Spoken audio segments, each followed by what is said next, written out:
Coucou les amis, j'espère que vous allez tous bien. Avant de commencer cette vidéo, n'hésitez pas à appuyer sur le petit pouce bleu, à vous abonner et surtout à commenter. Sachez que votre message permettra à la chaîne de remonter dans l'algorithme et suite à mon absence, ça ne sera pas du luxe. Voilà. Et bien c'est parti pour le sujet. Dans ce nouveau numéro de podcast, nous allons traiter de l'hypersensibilité, l'hyperémotion. J'ai été diagnostiquée il y a très peu de temps, une personne hyperémotionnelle et hypersensible. Voilà. Donc c'est pour ça que j'ai eu envie d'en savoir plus. J'ai pianoté dans pas mal de sites web et du coup j'en ai fait un sujet. J'espère que celui-ci vous plaira. Donc on va parler des caractéristiques de cette émotivité, de cette sensibilité, comment les reconnaître, comment y faire face. Je mets mes lunettes parce que sinon je vais vite avoir mal aux yeux avec les écrans. Je vais faire une comparaison avec une éponge, vous savez, qui absorbe l'eau. Eh bien, tout comme une éponge, on absorbe les émotions de tous ceux qui nous entourent. Des personnes hypersensibles ont tendance à se sentir différents des autres depuis la petite enfance. La sensibilité au bruit et à la lumière est plus exacerbée que les autres personnes. C'est des signes qui peuvent vous donner un indice sur le fait d'être hypersensible ou hyper émotionnel. Il faut savoir que l'hypersensibilité n'est ni un trouble, ni une maladie. Il s'agit d'un tempérament qui peut être lié à différentes choses. Alors si l'hypersensibilité peut être gênante pour certaines choses, elle peut être un atout pour d'autres. Et ça, c'est ce que je vais vous énumérer un peu plus loin. Donc l'hypersensibilité, qu'est-ce que c'est ? L'hypersensibilité ou haut potentiel émotionnel, HPE, toucherait une personne sur 5, soit 20% de la population mondiale. Mais qu'est-ce qui se cache derrière cette personnalité hyper ? Ce terme a été longtemps associé à une notion de fragilité, de vulnérabilité, voire de faiblesse, mais on sait maintenant qu'il n'en est rien. Si la sensibilité peut être vue comme un atout, voire comme un défaut selon les cultures, les hypersensibles partagent des attributs communs qui les différencient quand même des autres. Ce trait de caractère fait de ces êtres à forte sensibilité de véritables éponges à émotions, réceptives au monde extérieur. Alors pour le HPE, il se caractérise par un haut niveau de sensibilité aux stimuli extérieurs, un traitement cognitif des données sensorielles plus profond que la moyenne et une forte réactivité émotionnelle. L'hypersensibilité n'est ni un trouble ni une maladie. Il s'agit d'un tempérament dont les caractéristiques peuvent être nombreuses. Une personne ultrasensible peut par exemple se poser différentes questions qu'une autre personne ne se poserait pas dans différentes situations. Elle va peiner à prendre une décision, se sentir rapidement dépassée par une situation si l'environnement ne lui convient pas, comme par exemple la lumière, les bruits, les odeurs et d'autres choses. Elle peut aussi ressentir de manière décuplée ses propres émotions, mais aussi celles des autres. On peut naître hypersensible, mais on peut aussi le devenir avec le temps. Ça peut être à la suite d'un choc traumatique ou par son éducation. Donc il est tout à fait possible que l'hypersensible ou l'hyperémotionnel ne le soit plus au cours de sa vie. L'hyperémotivité, ça veut dire quoi ? Vous sentez incompris, incomprise peut-être. Vous avez parfois le sentiment de déranger, d'être inadapté à la société. Vous vous sentez peut-être submergé par des émotions qui prennent toute la place. On est tous différents aux émotions. L'hyperémotivité, qu'on pourrait définir comme une haute sensibilité émotionnelle, représente une capacité particulièrement fine et intense à ressentir la moindre émotion en soi ou chez les autres dans des proportions supérieures à la moyenne. Alors bien évidemment, cette émotivité est source de souffrance. Alors bien évidemment, cette émotivité est source de souffrance profonde lorsqu'elle est subie et incontrôlée. En revanche, elle peut devenir un atout humain de grande valeur lorsqu'elle est apprivoisée. L'enjeu sera justement de comprendre son fonctionnement et trouver des outils adaptés pour mieux vivre cette haute émotivité. Parlons un peu du quotidien des hyperémotifs et des hypersensibles. Souvent, hypersensibles et hyperémotivité sont colocataires, si bien que quand la première génère une grande intensité émotionnelle, la seconde s'accompagne d'une sensibilité accrue aux stimuli sensoriels. Comme je vous disais un peu plus haut, tout ce qui est lumière, son, bruit, saveur ou même certaines sensations textiles. Donc les hyperémotifs comme les hypersensibles sont de vraies éponges émotionnelles, douées d'une grande intuition et naturellement dotées d'empathie. Ces personnes peuvent arriver dans un groupe et ressentir instinctivement la teinte émotionnelle qui y règne, et recevoir une remarque peut devenir une douleur profonde et douloureuse remise en question. Ces sensations peuvent vous sentir familières si vous vous reconnaissez dans ce type d'âme sensible. Intérieurement, on se sent souvent au cœur d'une lutte indéfinissable. Cela se traduit par un dilemme: contenir ce qui déborde pour entrer dans le moule, ou laisser déborder ce qui ne peut être contenu au risque de subir le décalage social. Et s'il y avait une solution intermédiaire pour mieux vivre cette différence sociale?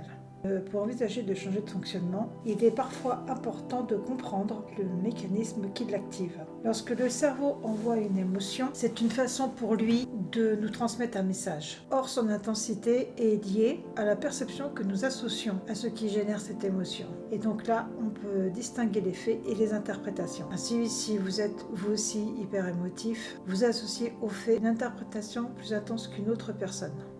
Il existe plusieurs formes d'hypersensibilité. Les hypersensibles ne sont cependant pas tous identiques.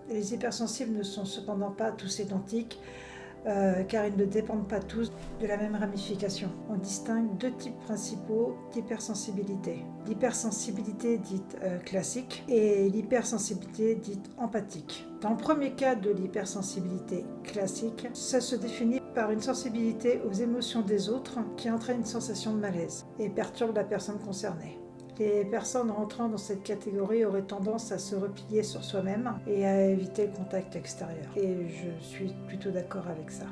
Dans le second cas, l'hypersensibilité dite empathique ou hyperempathique se caractérise par le fait de se mettre instinctivement et inconsciemment à la place de l'autre, arrivant même à ressentir son état émotionnel au point d'avoir du mal à discerner ses propres émotions de celles d'autrui. Ces personnes ne bénéficient pas des filtres qui nous permettent d'éviter les surcharges sensorielles.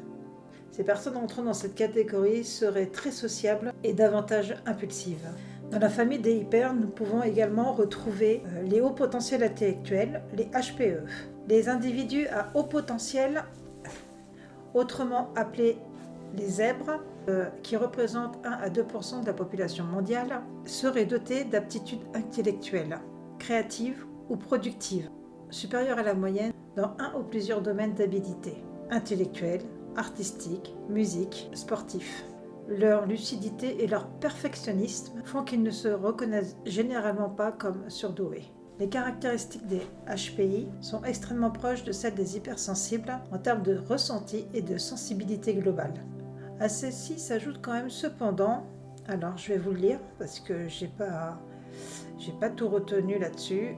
Alors, une grande capacité de raisonnement et de résolution de problèmes, un cheminement de pensée singulier, une rapidité d'apprentissage, un intérêt pour des sujets variés, une acquisition de lecture très précoce, un vocabulaire complexe et extensif de l'enfance, une excellente mémoire, une facilité à manier les chiffres, les lettres et les arts. On arrive à comment reconnaître une hypersensibilité. Les hypersensibles sont dotés d'une multitude d'atouts, bien qu'il ne soit pas toujours aisé de les détecter. Il existe cependant des signes pouvant aider à auto-diagnostiquer un HPE. Je vais vous donner une liste de leurs points communs. Alors c'est pareil, je vais la lire parce que je n'ai pas tout retenu de tête. Ils ont l'impression d'être perméables, de vivre sans filtre aux agressions extérieures. Ils ont une perception sensorielle exacerbée, bruit, odeur, lumière.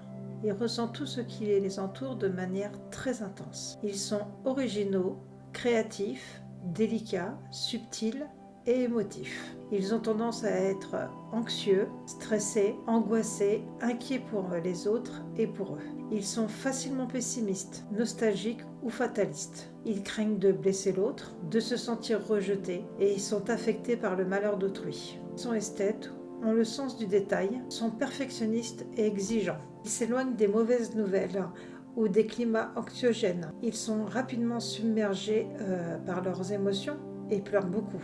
Ils sont facilement irritables, contrariés, ils saturent facilement, se fatiguant rapidement. Ils ont une très grande capacité d'analyse et une faible estime d'eux-mêmes. Ils se sentent en décalage avec les autres et passent beaucoup de temps à réfléchir, penser, ruminer. Tout ce que je viens de vous énumérer, étant moi-même hyper émotive, hyper sensible, je peux vous assurer que tout ça, je le vis quotidiennement, de manière intensive, où j'en perds mes repères. Je suis très fatiguée parfois d'avoir toutes ces émotions. Et je pense que si des hyper émotifs ou hypersensibles tombent sur cette vidéo, ce podcast, je pense que vous vous retrouverez dedans. Donc nous allons finir sur comment bien vivre son hypersensibilité, son hyperémotivité.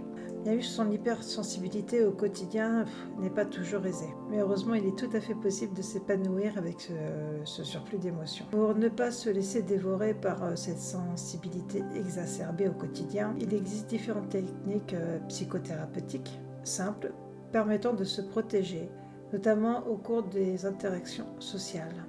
Et je suis bien placée pour vous le dire, puisque j'ai une chaîne YouTube. Je suis censée me protéger afin de ne plus être impactée comme je l'ai été à une époque. Il faut s'écouter, c'est là où se trouve la clé pour se sentir soi-même et par conséquent bien avec les autres. Être hypersensible ou ultra sensible, c'est bénéficier d'un processus de sensibilité sensorielle fort. Le trop-plein d'émotions que nous ressentons ne fait pas des hypersensibles des êtres fragiles, mais des êtres profondément humains. Si le climat ambiant vous semble anxiogène, il ne faut pas hésiter à couper avec les informations, style télévision, radio, presse et d'autres. Et surtout à désactiver les réseaux sociaux, juste pour quelque temps afin de vous sentir mieux. Il faut pratiquer une activité physique ou médiative ou artistique. Ça peut vous permettre de vous libérer l'esprit et de mettre votre émotivité au service de la créativité. N'oubliez pas d'instaurer des moments de bien-être à vous-même et vous créez une bulle de protection où ne sera accepté que des énergies positives. C'est à votre entourage de comprendre que vous avez besoin de temps pour vous, à l'abri des émotions d'autrui. Donc ce que je viens de vous dire, je ne l'invente pas. Là, ce que je viens de vous dire, ce sont des recherches, ce sont des conseils que m'a donné la psy, que j'ai regroupés. Maintenant, je ne suis pas médecin, je le redis encore une fois, je ne suis pas psychologue, je ne suis pas thérapeute, neurologue, je ne suis rien de tout ça. Comme je vous disais à travers le sujet, j'ai été diagnostiquée il y a peu ultra sensible et hyper émotionnelle. Donc j'ai fait des recherches suite à ça à la maison. J'ai voulu en savoir plus pour savoir si je me reconnaissais dedans par rapport à ce que j'avais déjà vu avec ma psychologue. Et en effet, je me reconnaissais totalement. Donc, suite à ça, j'ai voulu en faire un sujet pour partager à ma communauté et à autres ce que c'était que l'hypersensibilité, l'hyperémotion, afin que vous puissiez mieux connaître ces personnes, comprendre peut-être mieux des réactions peut-être exacerbées, des réactions peut-être de larmes, de rires, où vous seriez en temps normal plus calme, et beaucoup d'autres choses. Voilà, je l'ai déjà expliqué. à travers mes lives. J'ai fait une petite aparté pendant un live, j'ai dit que c'était 20% de la population française et je me suis trompée, c'est 20% de la population mondiale. Voilà, donc je voulais aussi que ceux qui ont les mêmes ressentis que moi, les mêmes soucis que sur l'hypersensibilité et l'hyperémotion, puissent pouvoir se retrouver dans ce podcast. Mais je me prétends rien du tout, ce sont des recherches, le rendu que j'ai avec ma psy. Je voulais aussi rajouter que cette vidéo a été enregistrée en 2 fois. C'est peut-être pour ça que vous allez trouver un changement de transition de couleur à un moment donné, ou que vous allez voir qu'il faisait jour au début et nuit à la fin avec les volets fermés, parce qu'il n'a pas été fait au même moment, que la coiffure n'est peut-être pas exactement pareille. J'ai remis les mêmes vêtements, ça c'est certain, mais voilà. Et que la fatigue, parce que là j'enregistre le soir, la première partie était de journée, comme vous avez pu le voir. La fatigue commence à se faire. Je ferai un live vendredi soir afin de se retrouver. Et pour ceux qui ont vu la vidéo, si vous avez des questions à me poser, pour en savoir plus de mon rendu personnel, de ce que je ressens personnellement par rapport à ça, n'hésitez pas. Vous pouvez même les poser déjà en commentaire sous la vidéo et comme ça je préparerai les questions que vous avez pour moi. Bon, sur ce, eh bien, comme en début de vidéo, n'hésitez pas à cliquer sur le petit pouce bleu, en hauteur bien sûr, vous abonner pour me soutenir et surtout commenter pour faire remonter la chaîne dans l'algorithme YouTube, parce que suite à mon absence de 3 mois, pour différentes raisons que j'ai déjà expliquées, j'ai perdu du monde. Bon, j'en ai retrouvé plus, mais voilà, et c'est surtout que YouTube ne me propose plus dans les pages d'accueil, et si vous voulez vraiment m'aider à soutenir cette chaîne et me soutenir donc au passage, eh bien mettre des commentaires sous les vidéos. Donc vous pouvez déjà poser des questions dessus par rapport à vendredi, si vous avez des questions par rapport à ce que je ressens, mon vécu personnel par rapport à ça. Voilà, comme moi je vous ai dit auparavant. Je vous dis à tout bientôt et tendresse et chocolat.